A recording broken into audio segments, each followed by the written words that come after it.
Australia has moved India into its highest risk category for student visas, triggering tougher scrutiny for Indian applicants. Under the new classification, India has been shifted from Assessment Level 2 to Assessment Level 3, also known as ALL3, the strictest tier in Australia's student visa framework.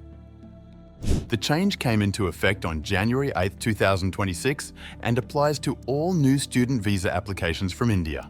Australia ranks student visa applicants based on risk levels, from AL1, the lowest, to AL3, the highest. Countries placed in AL3 face greater document checks, longer processing times, and higher chances of rejection. Along with India, several South Asian countries, including Nepal, Bangladesh, and Bhutan, have also been moved to AL3. Pakistan remains in this top risk category. The move is significant because India is one of Australia's biggest sources of international students.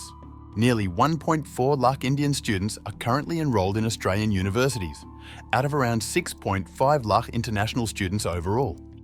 Despite these numbers, Australian authorities say the reclassification is meant to protect the integrity of the student visa system while still allowing genuine students to apply. Under the new rules, Indian students will now need to submit more detailed proof of finances, English language ability, and intent to study temporarily. Immigration officials will also conduct deeper background checks. That could include verifying bank statements, calling universities to confirm transcripts, and cross-checking financial records. Former senior immigration officials say scrutiny will now go beyond paperwork, focusing on whether documents are authentic.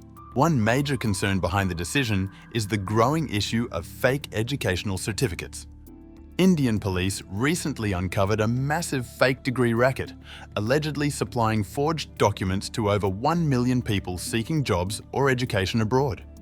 Australian lawmakers have claimed that thousands of foreign students in Australia were found using purchased or fraudulent degrees, particularly in sectors like aged care and early childhood education. Australian leaders say the move is part of a wider effort to clean up the international education system. The Education Minister has said Australia remains open to students but cannot ignore rising integrity risks. At the same time, officials insist the changes are not meant to shut the door on Indian students, but to ensure only genuine applicants enter the system. For now, it remains unclear whether India's placement in AL3 is temporary or signals a long-term policy shift. Much will depend on how visa compliance improves and whether document fraud cases reduce. Until then, Indian students planning to study in Australia should expect stricter checks, longer wait times, and more paperwork. Australia says it still values international students, but is drawing a harder line on verification. For Indian applicants, the message is clear. Prepare thoroughly, submit genuine documents, and expect closer scrutiny. As global competition for international students grows, Australia's move could reshape how and where students choose to study next.